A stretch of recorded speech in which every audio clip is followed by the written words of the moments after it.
Buenos días hermanos, ¿cómo están? Bienvenidos a esta transmisión. Estamos una vez más aquí delante de la presencia del Señor y gracias por permitirnos llegar a su casa a través de este medio, hermanos. Dios los bendiga. Me gustaría preguntarles cómo han estado esta semana, cómo les ha ido. Estoy seguro que Dios los ha bendecido. Pues el hecho que me estén escuchando, pues la misericordia de Dios es grande, la misericordia de Dios los ha alcanzado, la misericordia de Dios me ha alcanzado a mí y estoy seguro que tienen muchas cosas que contarnos. Yo les doy la bienvenida, hermanos, gracias por estar conectados, gracias por estar pendiente de las transmisiones de la iglesia y quiero bendecir su vida, hermanos. ¿Cómo están, hermanos? Yo quiero bendecir su vida, hermanos, bendigo su familia, bendigo a sus hijos, bendigo su mesa, hermanos. Dios ha sido bueno, Dios nos ha proveído, no nos ha hecho falta nada y sobre todo, hermanos, no nos ha hecho falta su presencia. Porque donde está el Señor no falta nada, hermanos, aunque aparentemente faltara, pero no falta. Siempre Él está pendiente de nosotros. Dios es misericordioso, Dios es amoroso, Dios es todopoderoso, hermanos. Entonces Dios los bendiga y bienvenidos una vez más, hermanos. Quiero hablar algunas cosas que el Señor ha puesto en mi corazón. Quiero meditar un momento en su palabra y sabemos que la situación pues es difícil. Cada vez miramos los casos se aumentan y esta pandemia pues no está golpeando solo la salud, golpea la economía, golpea el trabajo, golpea nuestras familias. Muchos están perdiendo sus trabajos, otros quizás sus casas y tienen situaciones difíciles. Hay otros que no, pero Dios no está ajeno de estas cosas como se lo hemos dicho. Dios está en control de todo.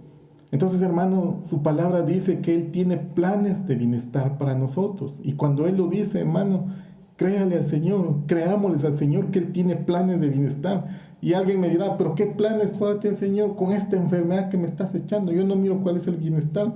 O con esta situación económica difícil, no tengo trabajo, no tengo dinero. Hermanos, dice su palabra en Hebreos que es imposible que el Señor mienta, porque Él es fiel, Él es verdadero. Entonces Él siempre tiene planes de bienestar. Dice su palabra que sabemos que a los que aman a Dios, todas las cosas les ayuda bien. Entonces, esta situación que atravesamos, hermanos, nos va a ayudar a bien. ¿Se recuerdan de los discípulos? Cuando el Señor les dice, pasemos al otro lado. Y se levanta una tormenta y ellos empiezan a luchar por su vida y llega un momento que despiertan al Señor Jesús y le dice, sálvanos que perecemos. Pero cuando llegaron al otro lado, ya no iban con la misma visión que cuando abordaron la barca. Entonces igual nos va a pasar a nosotros. Cuando hayamos superado esta situación, porque lo vamos a superar, hermanos, esto no es para siempre, solo es un momento. Dice Pablo, esta leve tribulación temporal no es para siempre. Entonces lo vamos a superar y vamos a ver cómo Dios es Dios real, cómo Dios es un Dios vivo, cómo Dios es un Dios verdadero, que Él está aquí en medio de nosotros, solo que Él quiere que nosotros aprendamos a confiar totalmente en Él. Si eso nos ha costado, entonces por eso es que es la prueba, por eso es la escuela. Como alguien cuando va a aprender a conducir un vehículo, ¿qué tiene que hacer para aprender? Uno le puede explicar, acelerar, girar el timón a donde quieras ir y toda la enseñanza, pero no va a aprender hasta que se meta y lo haga en la práctica. Entonces igual nos pasa. Por eso dice Pablo, hay que ejercitarse en la fe. ¿Y cómo nos ejercitamos? Pues cuando vienen las tribulaciones, cuando vienen estas situaciones, es una buena oportunidad para que nos ejercitemos en la fe y aprendamos a conocer que Dios es vivo, que Dios es verdadero y vamos a ver, hermano, la presencia de Dios, la misericordia de Dios, van a haber muchos testimonios que nos van a contar cómo Dios obró en la vida de cada uno de nosotros. Entonces, hermanos, yo les doy la bienvenida. Gracias, hermanos, por estar pendientes. Yo los bendigo en el nombre del Señor Jesús. Que el Señor bendiga tu casa, que el Señor bendiga tu vida, que el Señor bendiga a tus hijos, el Señor bendiga tu mesa, hermanos. Yo te bendigo en el nombre del Señor Jesús. Y les voy a pedir favor, hermanos, antes de empezar a meditar en la palabra de Dios, que me ayuden a orar. Por favor, hermanos, los que están, los hermanos, me ayudan a interceder, que el Señor use en mi vida, que el Señor use esta palabra para hablarnos, para alimentarnos, para que podamos ver qué es lo que Dios tiene para nosotros el día de hoy. Cierren sus ojos, hermanos, por favor, vamos a orar. Padre que estás en los cielos, Bendecimos tu santo nombre en este día, bendecimos tu santo nombre porque tú eres bueno, porque tú eres misericordioso. Venimos delante de tu presencia en el nombre que es sobre todo nombre, en el nombre de nuestro Señor Jesucristo. Glorioso Espíritu Santo, te doy la bienvenida, te pido que tomes el control de todo lo que vamos a hacer el día de hoy. Toma el control de esta palabra, te pido que le abres a los corazones de los que están oyendo, de los que van a oír. Te pido que tu palabra caiga y dé fruto al 100%. Convéncenos, amado Espíritu Santo, de la necesidad que tenemos del Señor. Te bendigo, te exalto, Padre, gracias por tu misericordia en el nombre de nuestro Señor Jesucristo. Amén. Pues como les venía hablando, hermanos, pues estamos viviendo esta situación difícil. Estamos viviendo una situación complicada y lo repito, ya lo hemos dicho, como nunca antes habíamos visto. En la historia de la humanidad, pues quizás antes, quizás hace 100 años, cuando se habla de la famosa gripe española, pues se vivió una situación difícil.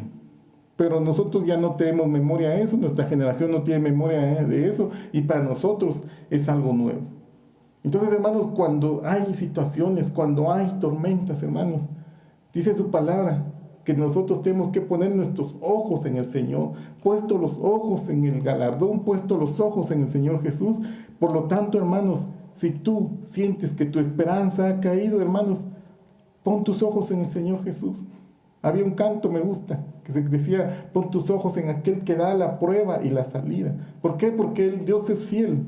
Vienen las pruebas y Él nos va a mantener de pie y no nos va a dejar caer, aunque digamos ya no aguanto, aunque digamos ya no doy bien todavía. El Señor sabe la medida del ser humano, que cuánto aguanta.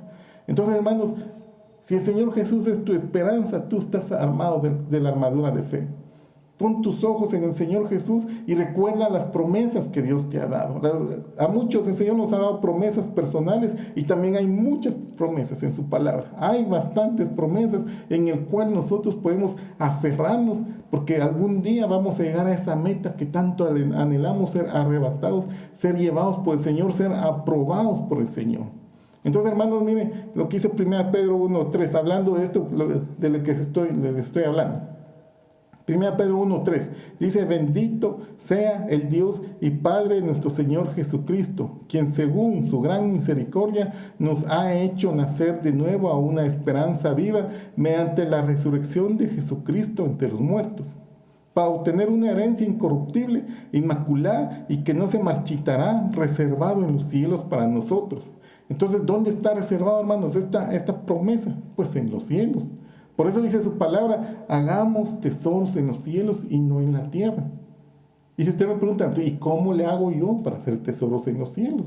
Porque no puedo yo desde aquí hacer un depósito de 1000 quetzales que vaya a la cuenta del cielo para que cuando llegue ya tengo tesoro allá. No, esa no es la forma. La forma de hacer tesoros en el cielo es temiendo al Señor, poniendo por obra sus mandamientos, sobre todo amando al Señor Jesús.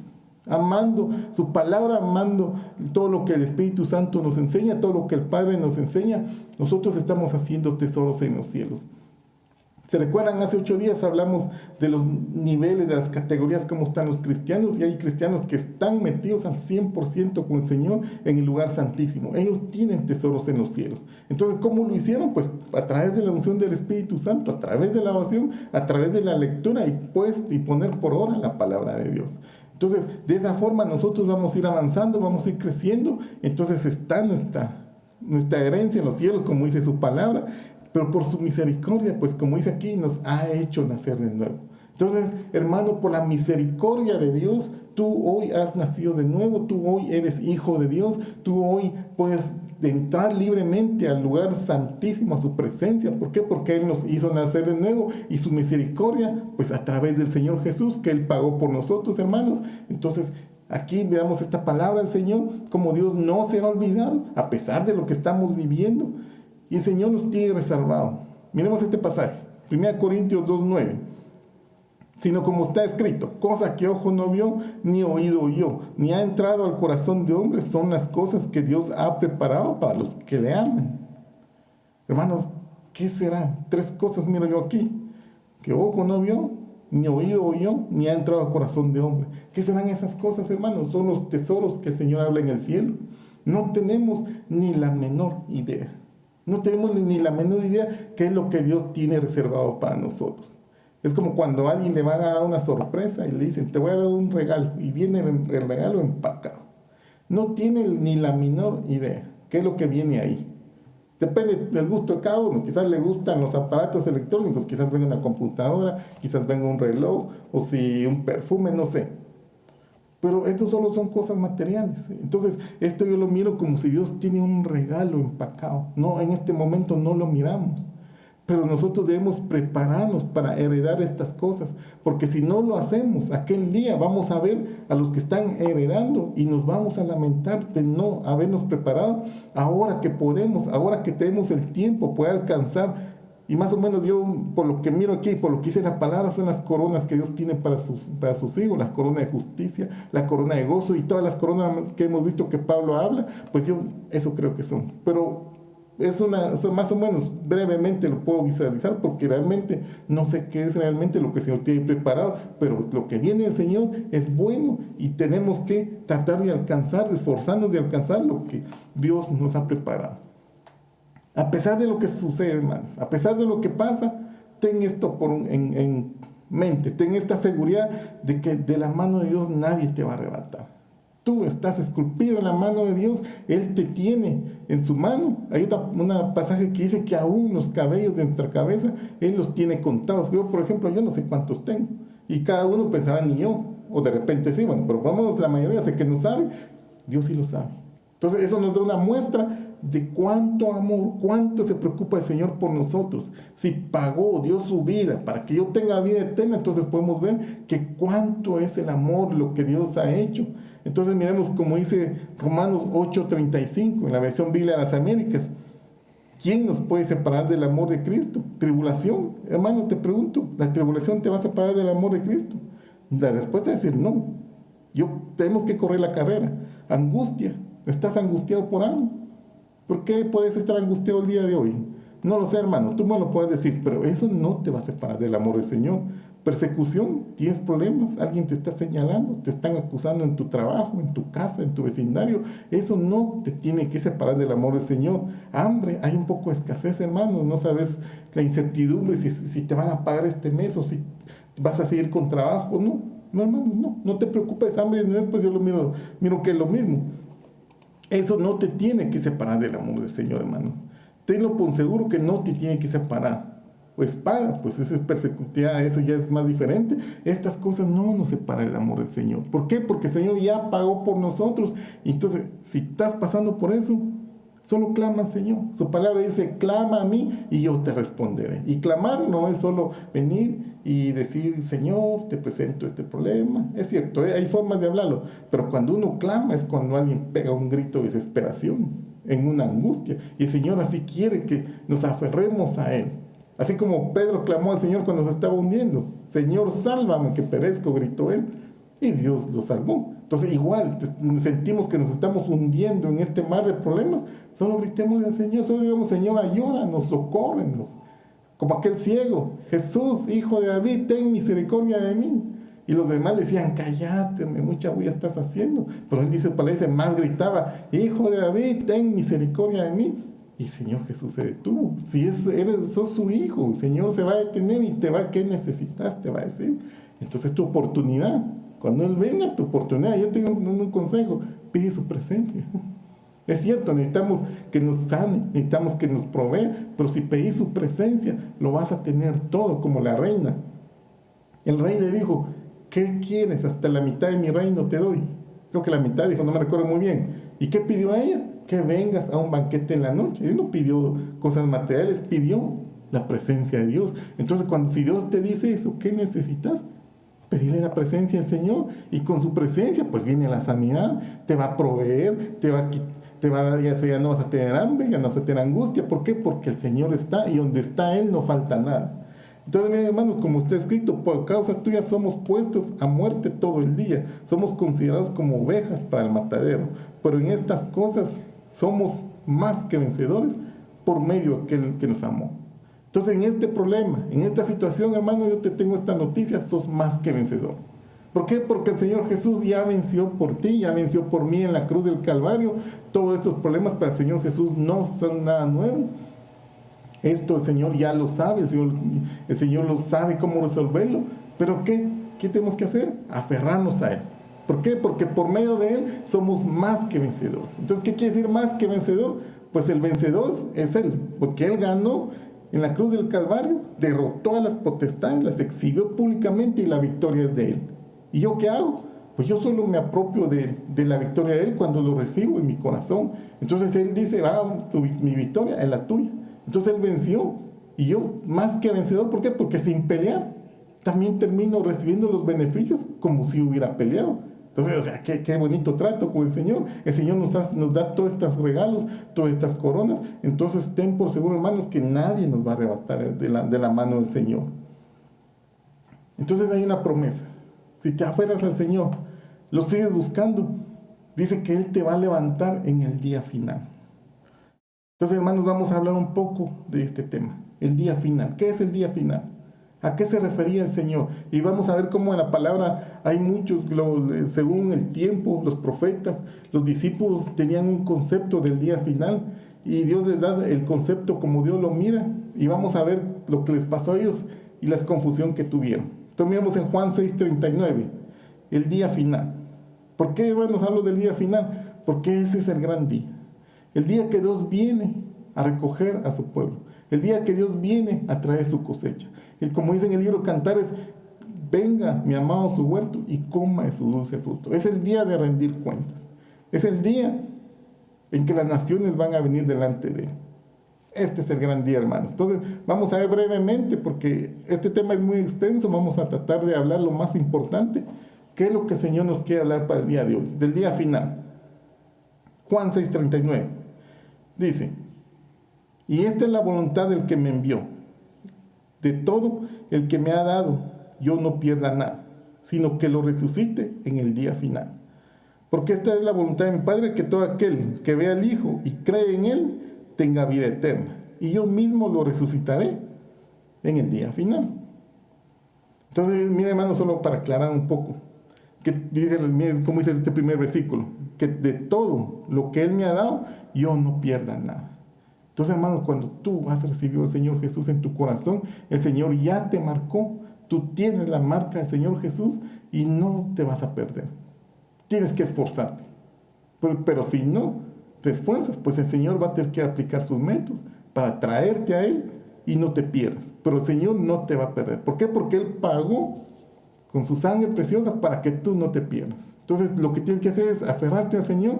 ¿Para qué? Para que la prueba que tengas, las cosas que estás pasando, pues pronto le puedas aprobar al Señor el examen, por decirlo, y salgas victorioso de esa prueba y vas a ver su misericordia. Pero entonces el Señor no va a perder nada y Él nos va a resucitar en el día final. Entonces, miren, hermanos, cómo aparece aquí el día final. Y miren, los amigos del Señor Jesús sabían también del día final. Miramos cómo lo miran ellos. Juan 11:23. Jesús le dijo, tu hermano resucitará. Marta le contestó, yo sé que resucitará en la resurrección en el día final. Jesús le dijo, yo soy la resurrección y la vida. El que cree en mí, aunque esté muerto, vivirá. Entonces, ¿qué está pasando aquí? ¿Se recuerdan, hermanos? Recordemos brevemente. Yo sé que ya lo saben ustedes, pero se los voy a recordar. ¿Qué está pasando aquí? Pues Lázaro había fallecido. Y el Señor Jesús le llega la noticia, Lázaro falleció. Y va el Señor, no sale de golpe en carrera, sino que va y llega después, 3 días después, si no estoy mal. Y llega y le dicen, empiezan ellos a decir, Señor, si tú hubieras estado aquí, mi hermano no hubiera fallecido. Pues ellos en este momento están totalmente desconsolados, como puede pasar a cualquiera de nosotros si parte un ser querido, y ya no hay nada que hacer. Incluso ya lo habían enterrado, ya en ese momento pues ellos tenían la costumbre de poner una roca, no como ahora, ¿no? Pues se pone en un panteón, le echan bloc, cemento, pintan y todo, pero ellos ponían una roca. Ya hace 3 días está que falleció, ya no hay nada que hacer más que consolarnos y posiblemente esperaban que el Señor les diera una palabra de consuelo. Entonces el Señor le empieza a hablar y le dice, tu hermano resucitará. Quizás ellos pensaban, esa era la palabra de consuelo que el Señor está dando. Y ella contesta, sí, yo sé que resucitará en la resurrección, el día final. Entonces mira aquí, hermano, el Señor le aclara. No lo dice así exactamente, pero si parafraseamos y miramos un poco más allá detrás de la letra, el Señor le dice, yo soy la resurrección y la vida. El que cree en mí, aunque muera, vivirá. Entonces, ¿qué está tratando de decir el Señor Jesús? No tienes que esperar el día final. Estás metido en mí, yo soy la vida, dice el Señor. ¿Por qué? Porque así dice en Juan 1:1, Él es la vida. Entonces, estás metido en el Señor Jesús, Él es la vida. Entonces dice, yo soy la resurrección y la vida. Entonces el Señor le está diciendo, hay otra resurrección, aparte de la del día final de la que ustedes saben. Hay otra resurrección. Entonces, pero para eso tienes que creer. ¿En quién? Pues en el Señor Jesús. Entonces, el que cree en el Señor Jesús, aunque esté muerto, vivirá. ¿Se recuerdan de la niña? Que él entra y cuando una niña igual había fallecido, él dice, no murió, solo está dormida. Y todos empezaron a reír de él. Pues en este momento Lázaro había dormido. ¿Por qué? Porque hermanos, nosotros, los que amamos al Señor Jesús, dice la Biblia que después de la muerte, o la segunda muerte, por decirlo así, no tiene autoridad sobre nosotros, no tiene potestad sobre nosotros. ¿Por qué? Porque hemos invitado al Señor Jesús que venga a nuestro corazón. Entonces nosotros tenemos al Rey de Reyes, al Rey Jesús en nuestro corazón, y Él es la vida, y Él mató a la muerte. Entonces ya no tiene nada que ver con nosotros. Nosotros tenemos vida eterna, hemos pasado de muerte a vida, ahora somos vivientes. Tú eres viviente, hermanos, y la muerte ya no tiene nada que ver contigo. Entonces el Señor Jesús dice, el que ha creído y que cree en mí, aunque esté muerto, vivirá. Entonces aquí les está hablando de otra resurrección. Entonces todos pensaban que la única resurrección era en el día final, como dicen en 11:24. Pero el Señor Jesús le está diciendo, no, hay otra resurrección. Pero para resucitar ahí, tienes que estar metido en mí, tienes que estar metido, que yo tengo que estar en tu corazón. Entonces vas a tener derecho a esa resurrección. Y el Señor Jesús se lo aclara, pero no le entendieron. Porque después, si usted lee la narración, van a la tumba y ellos abren la tumba, y en una parte, en el 11:35, Jesús lloró, dice su palabra. ¿Por qué lloró el Señor Jesús? Pues yo más creo que es por esto, porque no creían en Él, no creían que el Señor Jesús es la vida y Él podía resucitar. El Señor que Jesús lo está aclarando, que hay otra resurrección, y no lo entendieron, no lo creían. Por eso es que el Señor Jesús lloró por su incredulidad. Entonces, hermanos, yo saco este ejemplo, que cuando nosotros no le creemos al Señor Jesús, hacemos que Él llore. ¿Por qué? Porque le estamos diciendo, Señor, como si tú no mucho vas a poder. Y claro que Él puede. Claro que Él puede. En tu problema Él puede, hermanos. En tu situación Él puede, hermanos, pero solo tenemos que creer. Y tenemos que ver por qué estamos metidos en esta situación, por qué, si no hay algo que tengamos que pedir perdón al Señor, por eso es que nos ha venido esto. O solo es una prueba porque nos está perfeccionando, pero Él puede, como en este caso, pues no le creyeron al Señor Jesús, a pesar de que yo miro en el 11:25 que Él lo está aclarando y está diciendo, hay otra resurrección. Y Lázaro es partícipe de eso porque creía en mí. Entonces va, y el resultado ustedes ya lo conocen.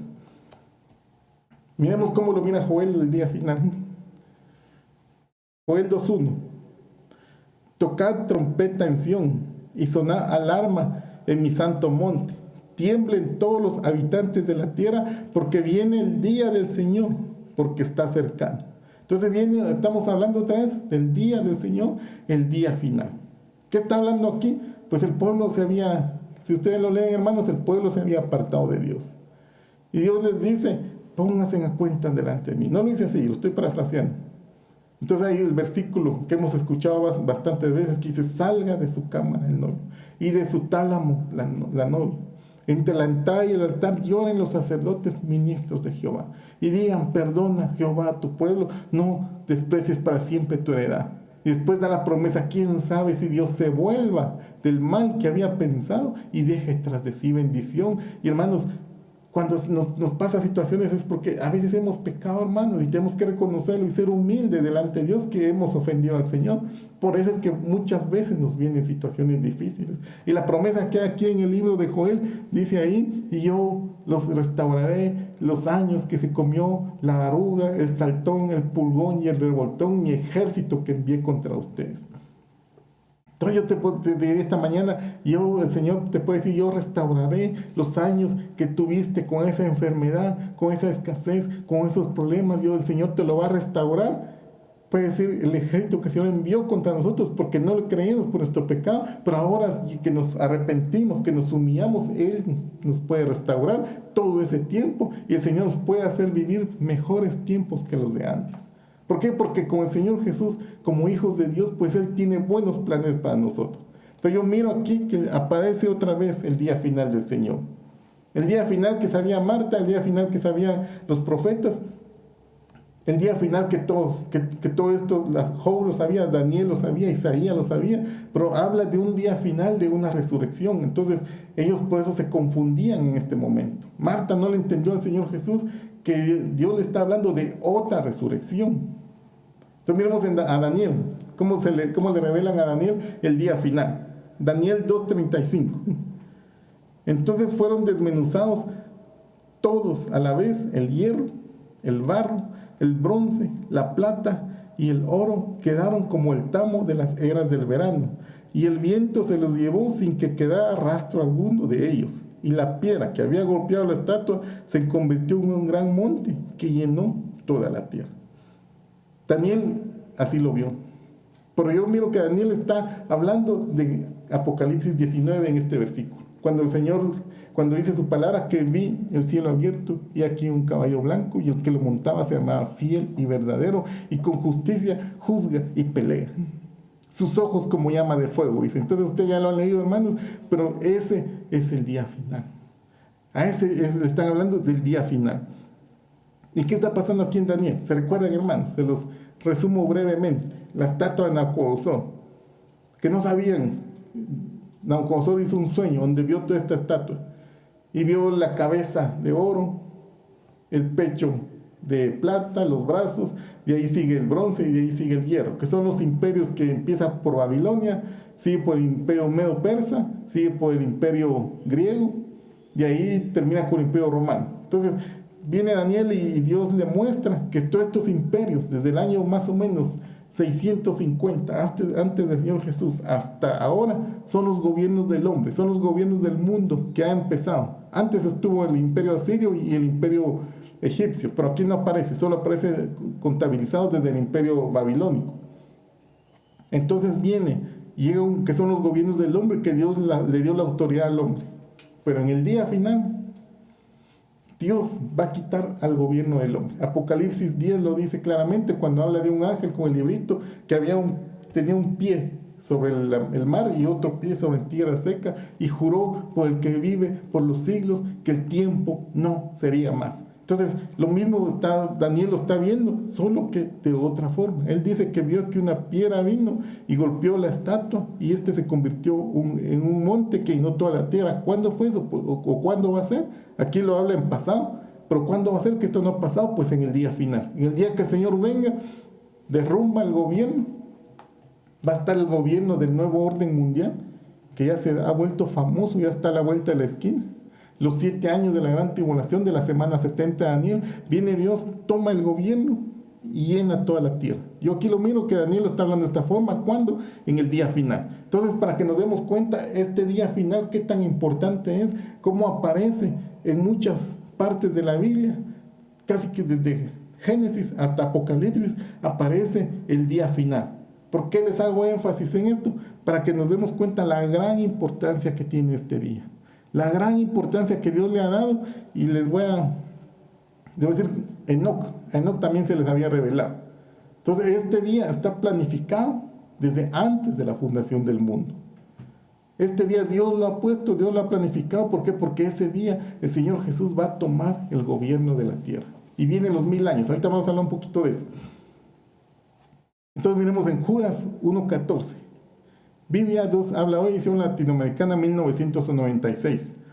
Miremoslo cómo lo mira Judas. También Enoc, que fue séptimo después de Adán, habló proféticamente cuando dijo acerca de esa gente: vi al Señor que venía con miles y miles de sus ángeles, a juzgar a todos los hombres y a condenarlos por todo el mal que cometieron en su maldad, y por todas las palabras insolentes que como malvados pecadores dijeron contra él.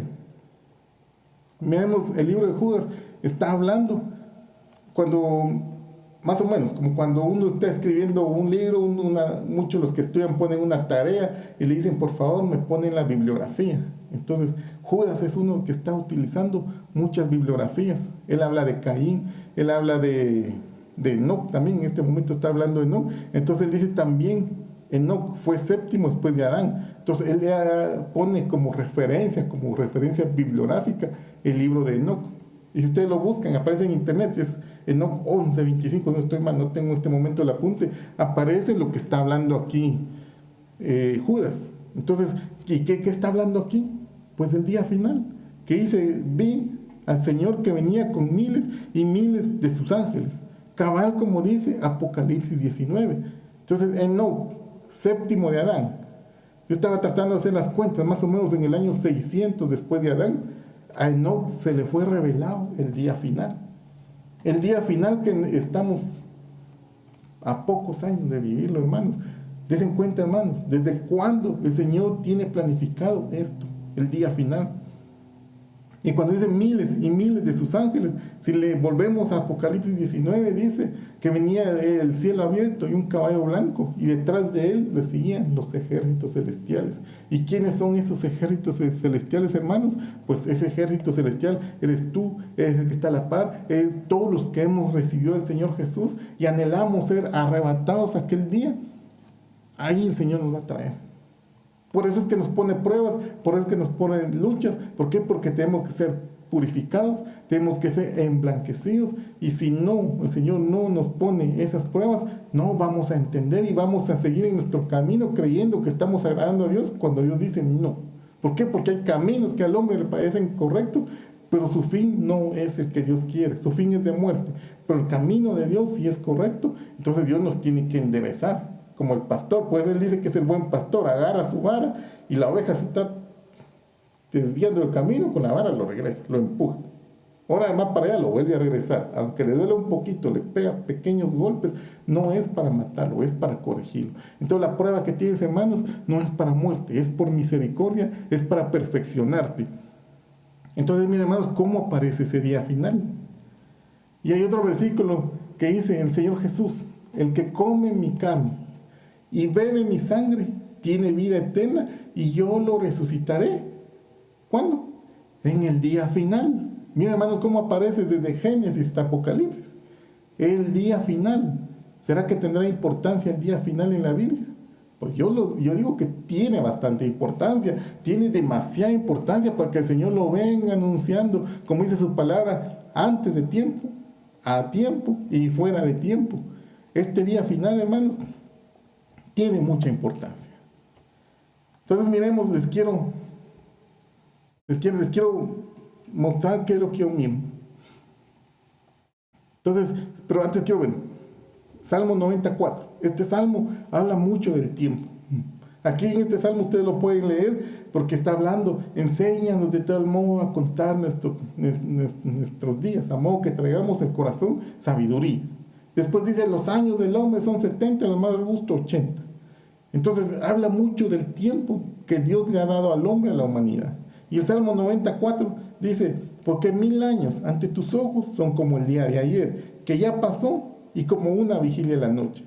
Entonces el Señor le revela a Moisés cómo él mira el tiempo. ¿Por qué? Porque este salmo habla mucho del tiempo, de la vida del hombre sobre la tierra, como les decía. Habla de enseñarnos a contar nuestros días, habla del tiempo que Dios le ha dado al hombre sobre la tierra, el tiempo de vida, y habla del tiempo como Dios lo mira. Entonces, para 1000 años ante Dios son como un día, o como una de las vigilias de la noche. Pero para aclararles, ya todavía muchos lo saben, pero lo voy a aclarar. ¿Cuáles son esas vigilias de la noche?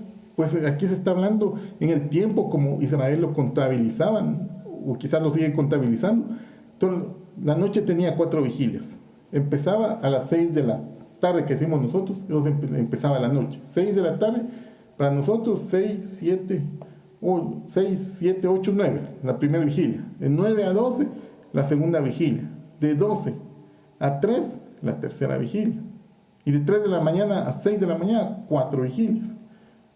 ¿Se recuerdan a Pedro cuando le dijeron, antes que el gallo cante, tú ya me habrás negado 3 veces? Y entonces el gallo normalmente cantaba antes de las 3 de la mañana. Entonces, antes de la tercera vigilia, Pedro ya había negado 3 veces al Señor. Ese sentido profético también de cómo la humanidad niega al Señor en el tiempo que el Señor viene. Pero ahorita no nos vamos a ir ya en el tema, vamos a seguir hablando de esto, de cómo Dios mira el tiempo. Entonces les hice un cuadro aquí, hermanos, para que nosotros entendamos que Dios, así como en este salmo que acabamos de ver, Dios contabiliza el tiempo. Entonces yo miro que igual el Dios ha contabilizado el tiempo de la raza humana desde Adán y toda la historia de la humanidad, todo lo que pasó en el pasado. Aquí están metidos todas las cruzadas, todos los que vivieron, lo que nos cuentan los libros de historia, Napoleón Bonaparte, Cleopatra y todo lo que pasó, Alejandro el Grande. Ellos están metidos en todo este tiempo y nosotros también. Entonces, en Adán empieza todo. Miren este cuadro, hermano, por favor. Miren un momento, fije un rato su atención. En Adán vamos a empezar con el año 0. Y como acabamos de ver que un día son como 1000 años, entonces de Adán a Abraham, si lo investigamos, pasaron 2000 años. Entonces 2000 años son 2 días. ¿Por qué? Basándonos en Salmo 90, que es un día es como 1000 años. Son 2000 años, pasaron 2 días para el Señor. De Abraham para el Señor Jesús pasaron otros 2000 años. Pasaron otros 2 días. De Jesús a nuestra fecha, llevamos como en 2020, por eso dicen que hay corrección de calendario, que se pedían 7 años y todo lo que nos han explicado. Pues yo le puse más o menos 2000 años, o 2020 tal vez. Bueno, Dios 2000 años le puse. Son otros 2 días. Entonces si sumamos 2 días de los primeros y 2, llevamos 6 días. Entonces una semana tiene 7 días. Entonces lo que yo entiendo cuando el Señor nos está hablando del día final es el día cuando empieza el reino milenial, que son 1000 años. ¿Por qué? Porque 1000 años es como un día. Entonces ahí tenemos un día más. Entonces es el 7º día. Entonces el día final de lo que Dios está hablando, lo que yo entiendo, es cuando va a empezar el reino milenial. Todo ese tiempo. Ese es el reposo. ¿Por qué? Porque entonces la raza humana va a descansar de sí misma, de tener el gobierno, de tener todos los asuntos en sus manos. Y va a descansar. ¿Por qué? Porque el mismo Señor Jesús toma el gobierno. ¿Cuándo? El día de reposo, el 7º día, que es el día final. Entonces, hermanos, espero yo haber dado a entender que Dios hizo la creación en 7 días, en 6 días y el 7º reposó. Entonces todo ese tiempo le ha dado a la raza humana. Le ha dado, Señor, a la raza humana 6 días que el hombre ha tomado el gobierno. El 7º día Dios reposa el gobierno. El hombre ya no tiene el control del gobierno mundial. Ahora el Señor lo va a tener. Entonces el Señor reposa y Él ha prometido que en este día nos va a resucitar. Miren, ampliemos un poquito más esto. Entonces a Israel se le mandó que guardara el 7º día, que es el sábado, el día de reposo. ¿A la iglesia qué se le mandó, hermanos? A la iglesia se le ha mandado que repose todos los días. ¿Por qué? Porque el Señor Jesús, el castigo de nuestra paz, dice Isaías 54:15, cayó sobre Él y por sus llagas nosotros fuimos curados. Pero, ¿qué es lo que voy? Que Él pagó por nuestra paz. Entonces no importa la situación que venga, tú tienes al Señor Jesús como Rey de tu corazón, tú debes tener paz. Aunque la situación esté difícil, aunque la situación esté complicada, debemos de tener paz porque Él pagó por nosotros. Entonces nosotros tenemos que estar en paz. Miremos Hebreos 4:3, solo rapiditamente para complementar esto. Dice, porque los que hemos creído entramos en ese reposo. ¿En cuál reposo? Pues en el reposo de Dios. Nosotros no guardamos el sábado, porque a Israel se le mandó guardar solo el sábado, el 7º día, que es el día de reposo. Ese día no se hacía nada, pero que en el momento que nosotros estamos en el nuevo pacto, hemos recibido al Señor Jesús, entonces dice Hebreos 4:3, porque los que hemos creído, pues entramos en ese reposo. Nosotros ya empezamos a descansar en el Señor, que es, entonces para nosotros el día de reposo ya empezó. Para Israel tienen que guardarlo, pues el séptimo día. Entonces, hermanos, estamos por entrar al séptimo milenio, como lo acabamos de ver. Estamos en el final del día sexto, está por empezar el séptimo día, que es el día final. ¿Por qué? Porque ahí termina la semana, ahí termina el tiempo del hombre, y ahí entonces el Señor va a hacer real sus promesas de levantarnos en el último día. Entonces miremos lo que está pasando con Israel, brevemente. Hebreos 4:8, Biblia de las Américas. Porque si Josué les hubiera dado reposo, Dios no habría hablado de otro día después de ese. Queda por lo tanto un reposo sagrado para el pueblo de Dios. ¿Por qué queda un reposo sagrado para el pueblo de Dios?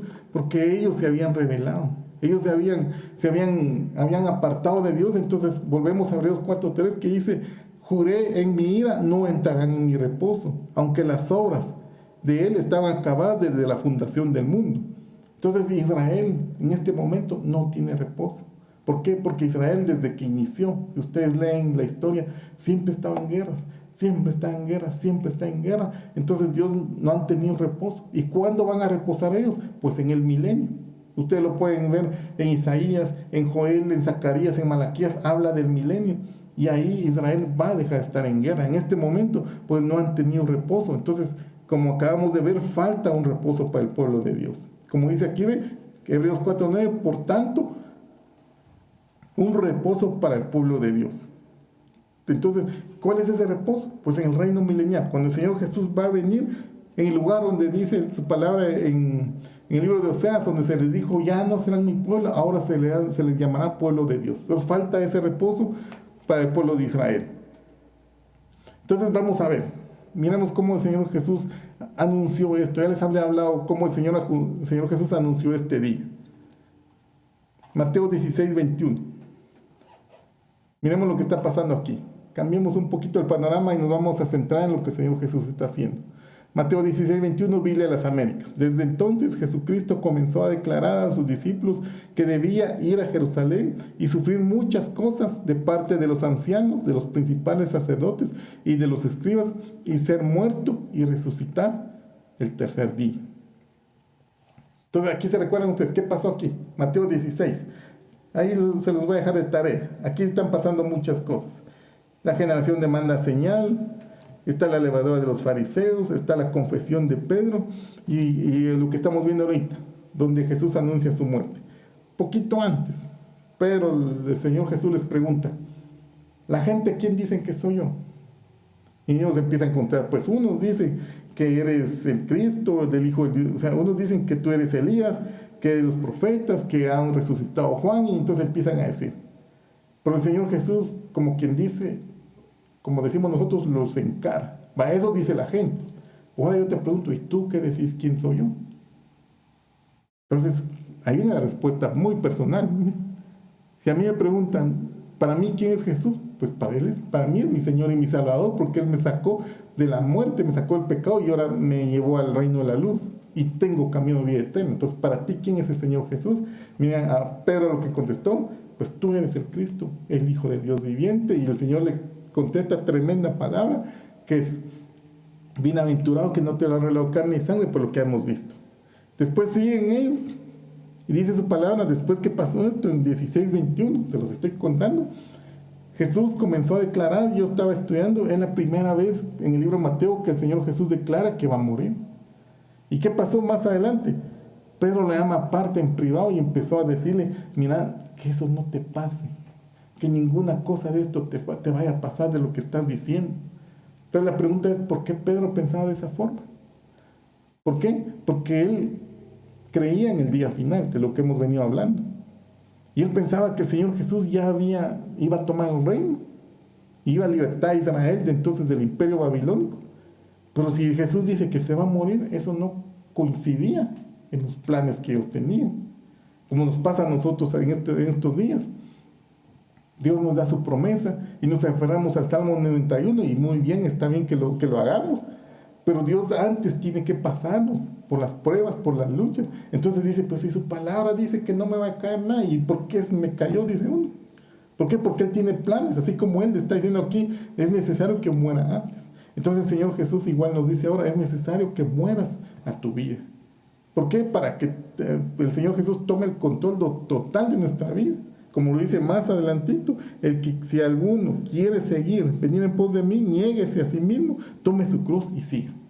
Entonces el Señor está hablando de eso y por eso es que nos vienen situaciones difíciles, porque el Señor quiere que muramos a nuestro yo, muramos a esta carne, muramos a este mundo y sus vanidades para Él tomar el control total de nuestra vida y seamos listos para ser arrebatados. Pedro no entendía eso y Pedro se empezó en ese momento a confundir, pero ¿por qué se va a morir? O sea, que no te pase eso, Señor, que no te pase eso. Entonces igual dice uno, ¿por qué me pasa eso? Quiero que me pase eso. Y mira la respuesta del Señor Jesús, lo que le dijo a Pedro. Quítate delante de mí, Satanás, me eres piedra de tropiezo. Hace un ratito lo habían felicitado, aquí lo están regañando. Entonces, hermanos, Dios no tiene ningún despropósito para lo que nos está pasando. Démosle la gloria y la honra a Dios en todo lo que nos pasa. ¿Por qué? Porque si empezamos a dudar, así como está haciendo Pedro, pues nos van a tener que responder de esa forma. Pero que Dios nos guarde de que nos responda de esa forma. ¿Por qué les estoy mencionando este versículo? ¿Por qué? Porque Pedro no estaba viendo el día final. Entonces, sigamos avanzando otro poquito en esta parte de Mateo, que es bien fascinante esta lectura, cómo Dios está obrando. Vamos a ver, van a pasarnos en cómo lo vio Marcos. Marcos 9:2. 6 días después, miren hermanos, qué gran figura. Más claro no puede hablar el Señor Jesús. 6 días después. ¿Se recuerdan del cuadro que acabamos de ver? A los 6 días termina el gobierno del hombre. ¿Se recuerdan? Hace un momento se los mencioné.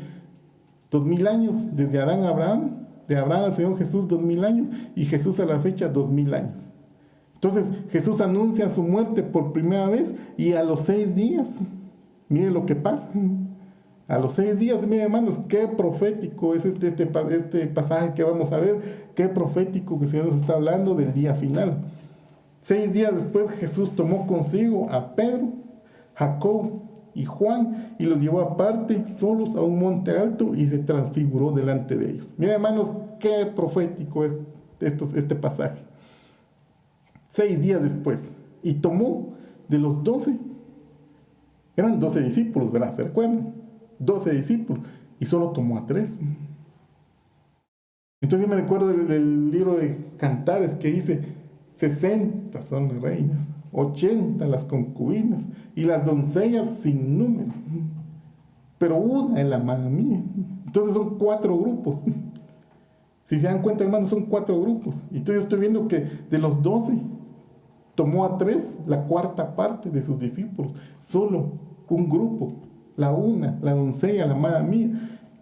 El círculo íntimo de los que aman a Dios, los que están en el lugar santísimo, que están dando fruto al 100%, el Señor los toma y se transfigura delante de ellos. Entonces quedaron 9 discípulos. Figuren los cristianos, como vimos hace 8 días, que unos están en el atrio, otros están en el lugar santo, están ahí, que no quieren mucho buscar al Señor. Pero el Señor los va a atar con lazos de amor. Ya vamos a ver eso. Pero miren hermanos, me tengo un momento en eso, porque qué profético este versículo. 6 días después que Jesús anuncia su muerte. Entonces viene y toma a los 3. Al tomar a ellos 3, yo miro que es figura del arrebatamiento. Y se los lleva a un monte alto y se transfiguró delante de ellos. Entonces cuando el Señor Jesús dice ahí, se transfiguró, empieza a perfeccionarse. El Señor empieza a perfeccionarse. Y el Señor empieza a poner, por decirlo de esta forma, cómo Él va a venir glorificado. Se les empieza a mostrar glorificado cuando Él ya subió al Padre y vuelve. Y el Señor Jesús arrebata su iglesia. Solo a estos 3 del grupo íntimo. Ya vamos a ver por qué a los demás y cómo los regaña el Señor Jesús, por qué no se los llevó. Se los llevó aparte a un monte alto. Y sus vestiduras se volvieron resplandecientes, muy blancas, tal y como ningún lavandero sobre la tierra las puede emblanquecer. Y se le apareció Elías junto con Moisés y estaban hablando con el Señor Jesús. Ya vamos a ver lo que estaban hablando.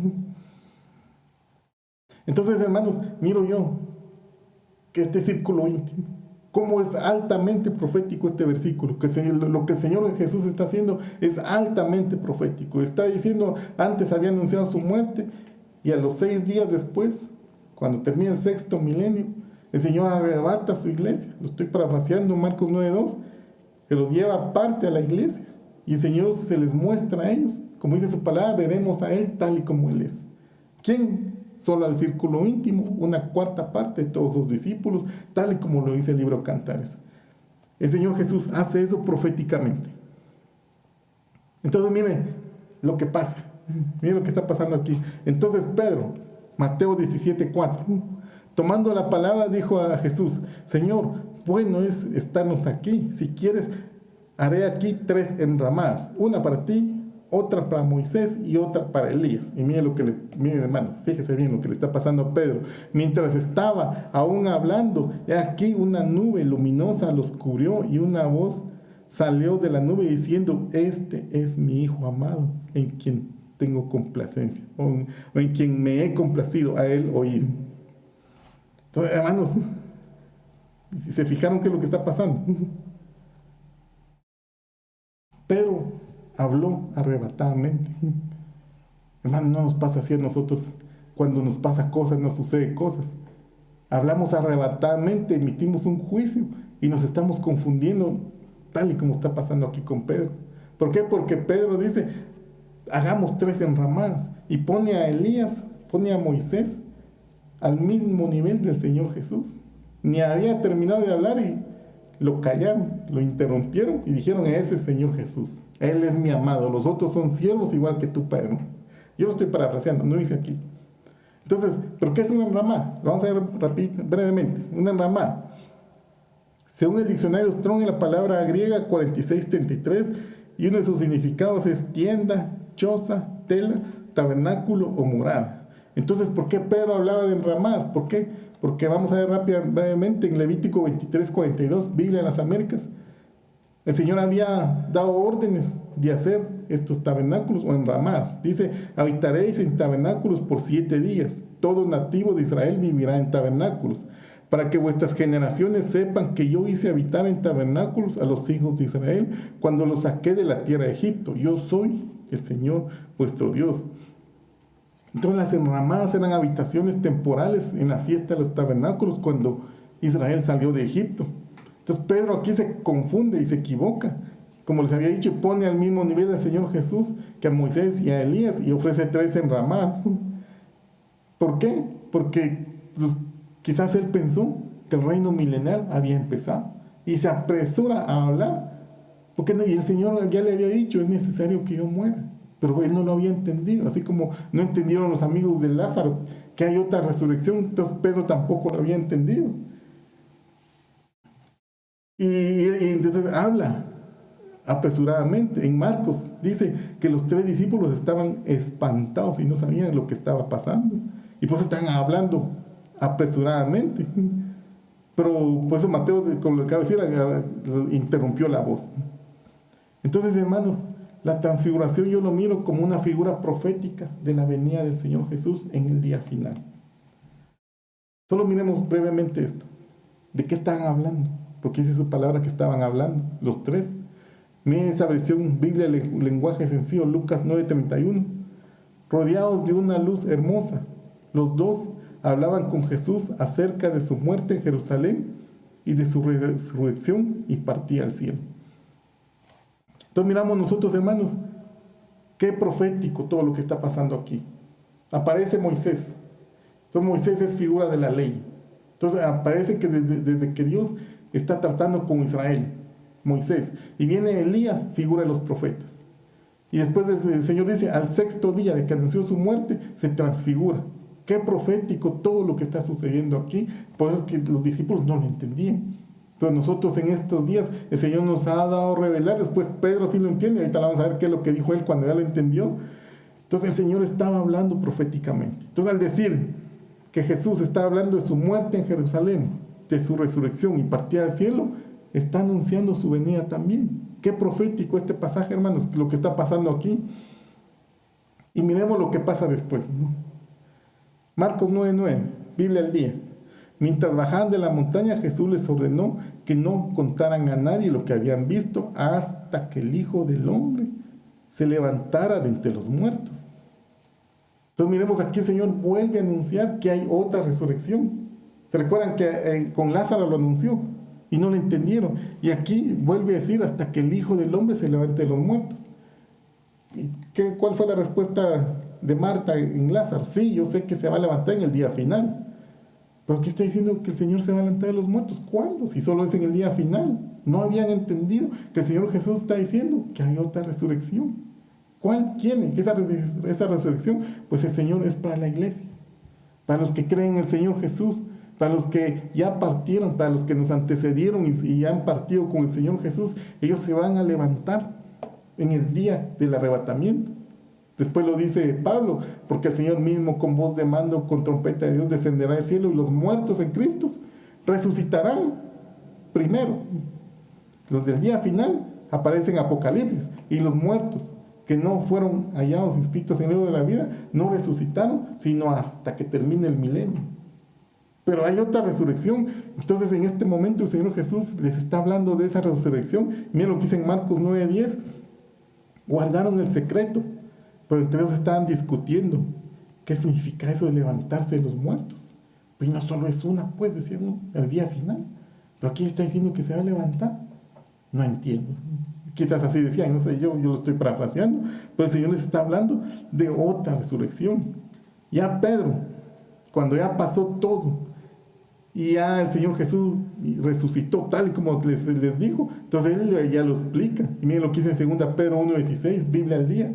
Cuando os dimos a conocer la venida de nuestro Señor Jesucristo en todo su poder, no estábamos siguiendo sutiles cuentos perniciosos. Esos son cuentos, yo no me lo inventé, no me lo imaginé, yo entiendo que así está diciendo Pablo, sino dando testimonio de su grandeza que vimos con nuestros propios ojos. ¿Cuándo? Ese día, en la transfiguración, que miren cómo habla ahora Pedro, porque hoy sí ya lo entendió, pero allá no lo entendía y dice la Biblia que habló, y yo lo entiendo apresuradamente. ¿Por qué? Porque estaban espantados de lo que estaba pasando. Pero aquí sí ya lo entendió y la forma que está hablando Pedro ahora. Entonces, hermanos, el Señor Jesús venció a la muerte. Y estaba profetizado que el Cristo, Hechos 26:23, padecería y que siendo el primero en resucitar, proclamaría la luz a su propio pueblo y a los gentiles. Entonces el Señor Jesús, al resucitar, Él es primicia de todos los muertos. Él fue el primero en resucitar. De ahí vienen los que han creído en el Señor Jesús, los que hemos creído. Pero miren, hermanos, entonces aquí Él es la primicia de esta resurrección que no se había entendido, que no se había hablado, que solo se hablaba del día final, pero el Señor viene e implanta y dice, hay otra resurrección. ¿Quién es? Yo voy a ser el primero en resucitar, de ahí van a resucitar todos los que en mí han creído. Miren, entonces aquí lo explica en 1 Corintios 15:23, Biblia de las Américas. Pero cada uno en su debido orden. Cristo las primicias. El Señor Jesús ya resucitó. Él es la primicia. Luego, los que son de Cristo, ¿cuándo? En su venida. Entonces aquí ya está más claro.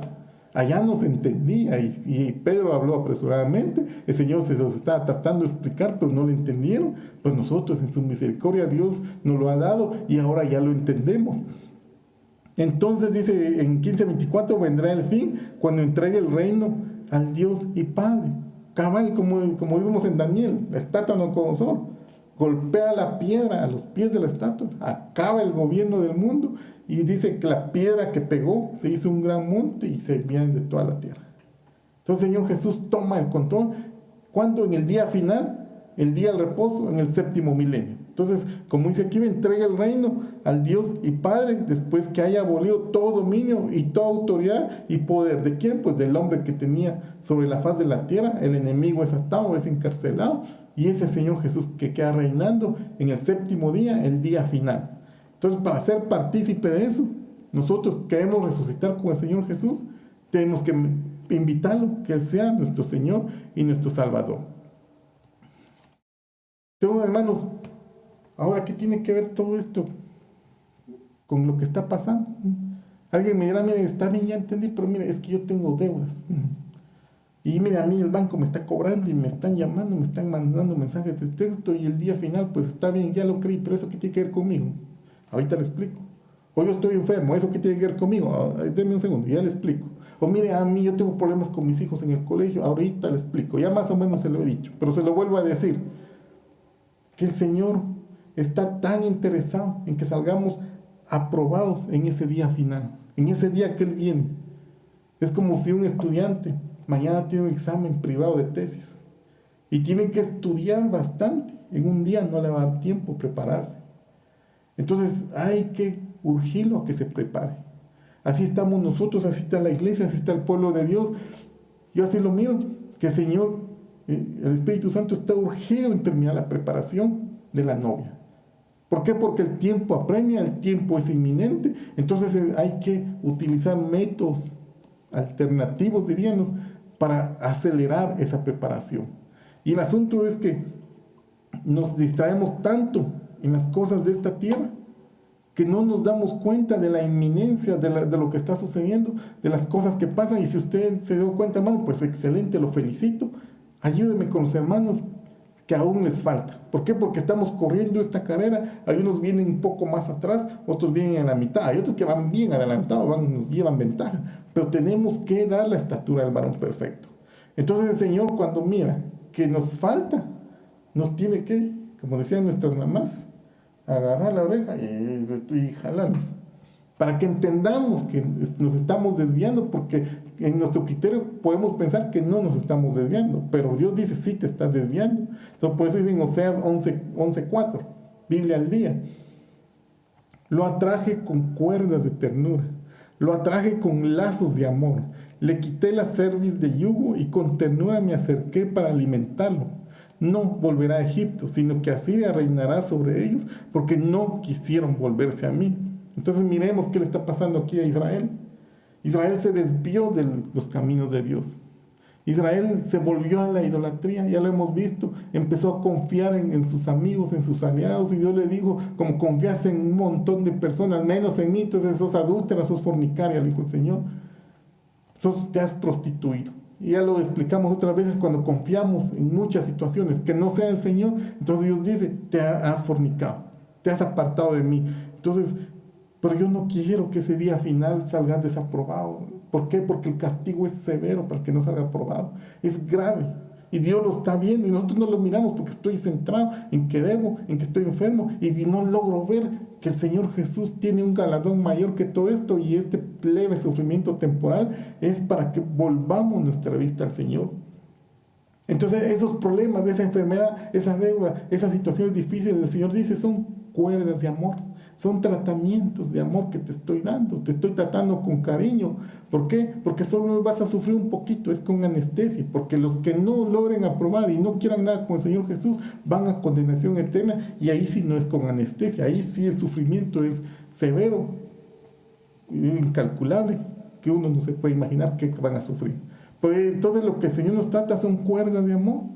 Porque dice, ¿para qué? Para que no se vuelvan a Egipto, para que no nos volvamos a nuestra vida pasada y volvamos al mundo. Entonces el Señor nos amara, nos trae con cuerdas de amor. Pero sí, como no has querido hacerme caso, me has dado la espalda, le está diciendo Israel, entonces voy a poner al Asirio que gobierne sobre tu vida. Entonces dice, Señor, como no hemos querido hacer caso, te voy a poner enfermedad para que te someta. Y tendrás que doblar tus rodillas delante de mí y me tengas que clamar. ¿Por qué? Porque no has querido conmigo. Entonces ahí va, y son cuerdas de amor. No es para destrucción, es para que nos volvamos al Señor. Pero todo tiene medida y no es para siempre. Y hay una salida de emergencia. Solo hay que buscarla. 1 Corintios 10:13, Biblia al día. Vosotros no habéis sufrido ninguna tentación que no sea común al género humano. Pero Dios es fiel y no permitirá que vosotros seáis tentados más allá de lo que podáis aguantar. Más bien, cuando llegue la tentación, Él dará también una salida. Entonces, hermano, ¿cuál es la salida? Dice el Señor Jesús que hay una puerta angosta. Esforcémonos por entrar por la puerta angosta. ¿Por qué hay que esforzarse? Porque no lo miramos. Y en medio de esta angustia sentimos que ya no podemos, se nos acaban nuestras fuerzas.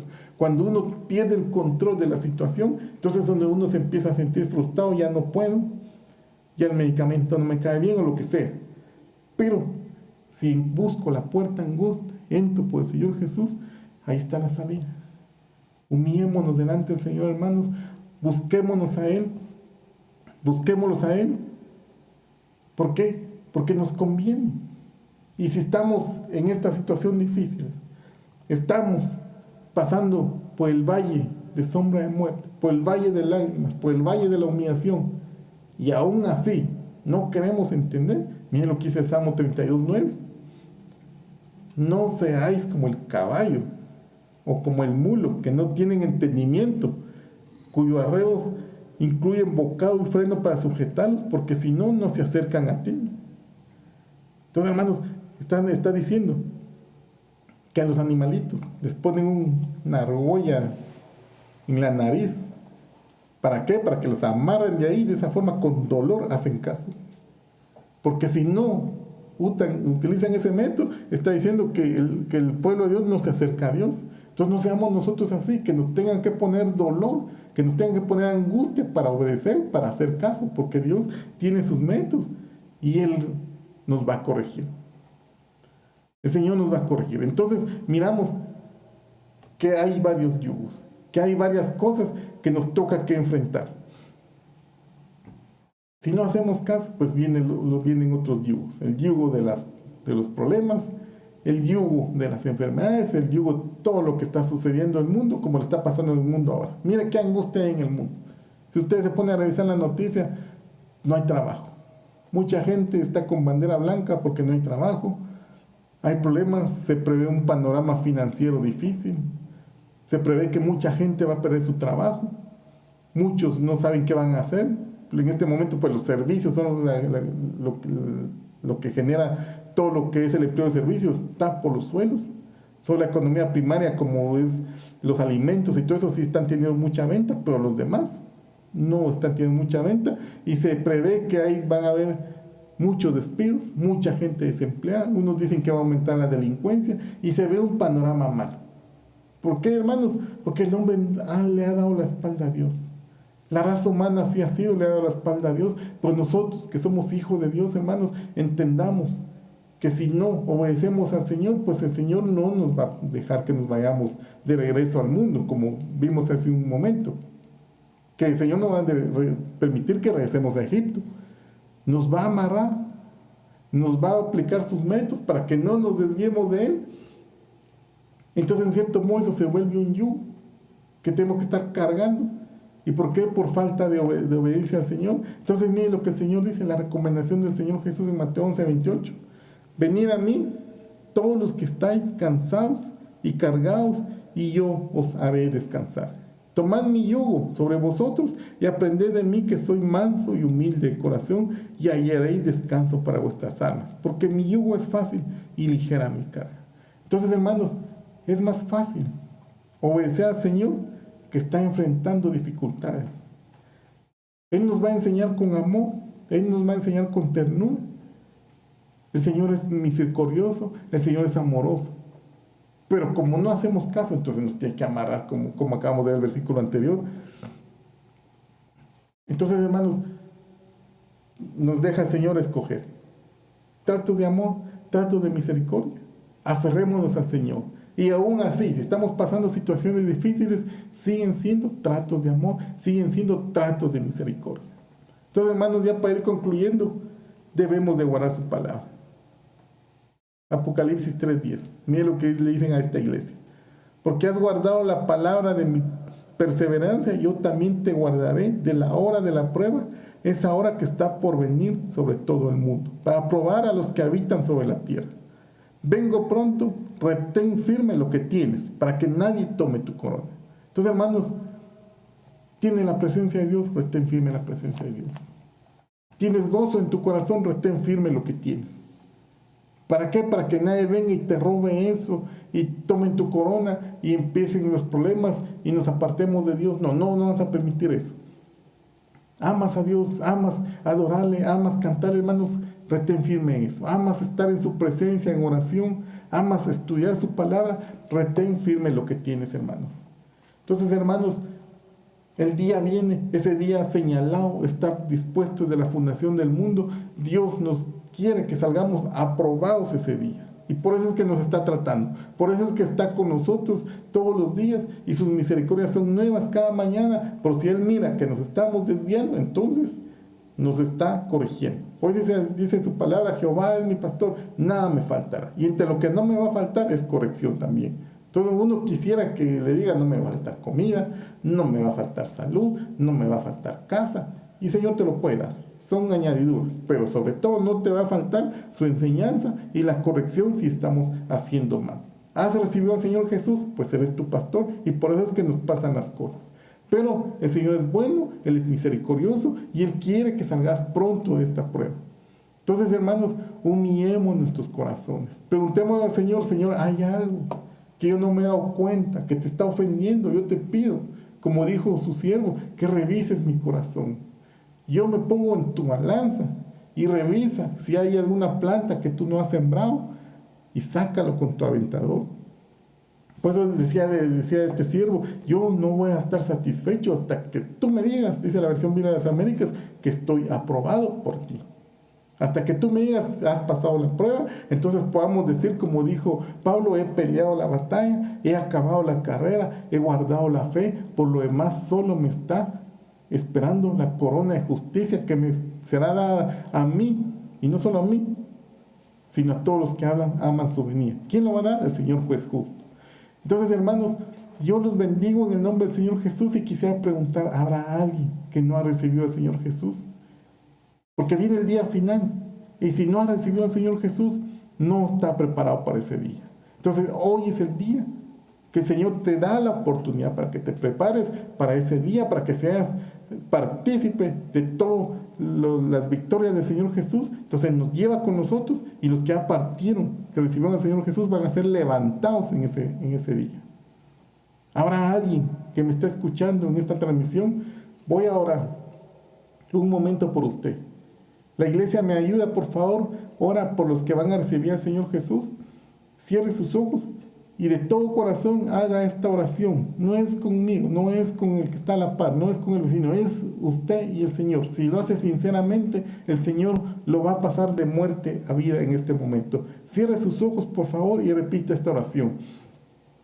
Señor Jesús, reconozco que soy pecador, reconozco que estoy alejado de ti, y las tinieblas están en mi vida, pero yo te pido ahora en este momento que seas mi Señor y mi Salvador.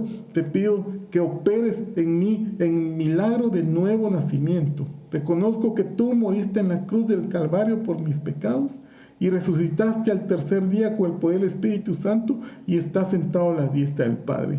Te pido que anotes mi nombre en el libro de la vida. Renuncio a todo pacto que haya hecho con las tinieblas, todo pacto que haya hecho consciente o inconscientemente. Renuncio en este momento y hago pacto contigo, Señor Jesús. Te corono como mi Señor y mi Salvador y como el Rey de mi vida. En el nombre del Señor Jesús, amén. Si tú hiciste esta oración, yo te felicito mucho. Tú has empezado a caminar con el Señor, te has cambiado del reino de las tinieblas a su luz admirable. Ahora yo te recomiendo, si tienes Biblia, pues empieza a leer. Trata de seguir las transmisiones, trata de seguir alimentándote de la palabra de Dios, para que cuando el Señor venga, te tenga listo y tú estés caminando y dé la estatura del varón perfecto. Te felicito, ahí dice su palabra, hay fiesta en los cielos por alguien que se arrepiente. Ahora, hermanos, quiero orar por la iglesia, hermanos, porque siempre estamos enfrentando situaciones, pero el Señor es bueno, Dios es misericordioso y Dios siempre está a nuestro lado. Él no nos va a dejar, aunque nos esté sujetando con cuerdas, como vimos, cuerdas de amor, pero es para nuestro bien.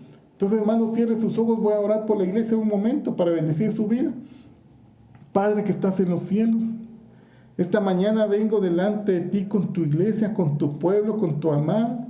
Mira, Señor, las situaciones que ellos están enfrentando, Señor, no sé qué problemas tendrán, Padre, pero yo te pido, Señor, si tienen problemas económicos, Padre, tu palabra dice que tú eres proveedor y tú no dejarás que ningún justo y esté mendigando pan, Padre, en el nombre de Cristo Jesús, abre la ventana de los cielos sobre ellos y provéales, Padre, lo que ellos necesitan para su casa, provéales alimento, calzado y ropa, te lo pido en el nombre de Cristo Jesús.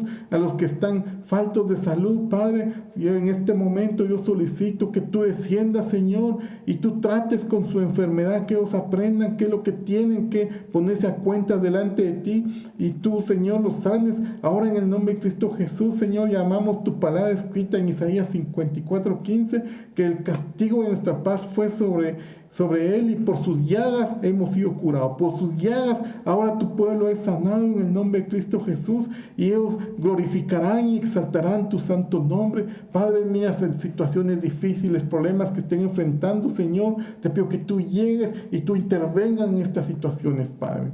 Bendigo a tu pueblo, bendigo a tu casa, bendigo a tus hijos, guarda su salida, guarda su entrada. Provéale, Señor, siempre lo que necesitan, Padre, y sobre todo, Señor, te pido que venga la paz que sobrepasa todo entendimiento, la paz que solo tú puedes dar, la paz que pagaste por nosotros, Señor, para que nosotros estemos en tu reposo y podamos estar gozosos, esperándote, llenos de tu Santo Espíritu, listos para ser arrebatados. Te bendigo en el nombre de Cristo Jesús, bendigo a tu pueblo, en el nombre de nuestro Señor Jesucristo. Amén.